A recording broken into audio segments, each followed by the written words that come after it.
But Mr. Eustace, there are people expeditiously. at the moment having to take in the fact that we live in an extremely high tax economy, that we have extremely high inflation, that growth is forecast to be very low. If there is in effect a trade war because of a dispute about a couple of dozen fishing trawler licenses, people might get very impatient indeed, mightn't they?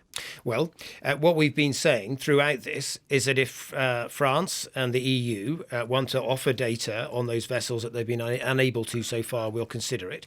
But we've issued licenses to everyone that's entitled to it. That's 98% of that. But This what is you're really precisely saying, what the former Chancellor Philip Hammond warned you about before Brexit. I remember talking to him before the Brexit referendum. He said the real danger is if you allow France to control such a vital trade border, they will treat it exactly as the Spanish treat the border with Gibraltar.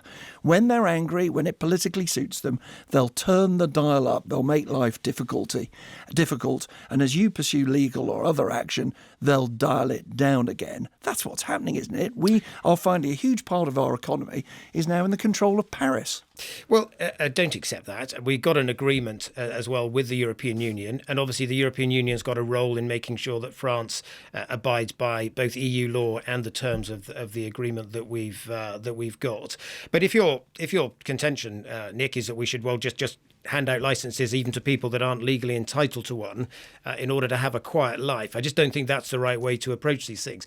We've abided by the Trade and Cooperation Agreement. We've granted licenses to 98% of vessels that applied. The remaining 2% haven't demonstrated that they qualify. No, my That's the right contention is thing to you've do. got to live with the consequences of something you spent your whole career arguing for, which is Brexit. We heard the Office for Budget Responsibility this week say that the long-term economic consequence of Brexit would be double of the pandemic, a 4% reduction in the long-run potential of the economy.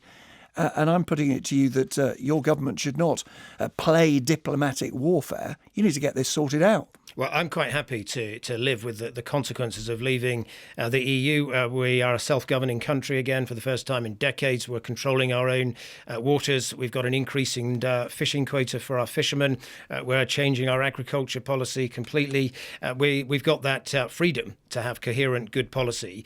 And this old figure about the impacts of Brexit, we've heard all of that before. It's not an old figure, it's a brand new figure by the government's appointed Office for Budget Responsibility, who are the country's official national forecasters. I do recall hearing this figure back in the midst of time during those angry debates over Brexit. But look, can you point to some increase in economic activity or trade as a result of Brexit? Yeah, well, obviously we've got trade agreements that we've been making with other countries around the world. Which we had trade agreements with before as members of the EU. That's not correct. We've obviously got an agreement in principle now with countries like Australia as well. But the most important thing is you get economic growth through innovation, through science, through the right regulatory approach in your economy. That's what gives you growth, and you're better able to deliver that as a self-governing country.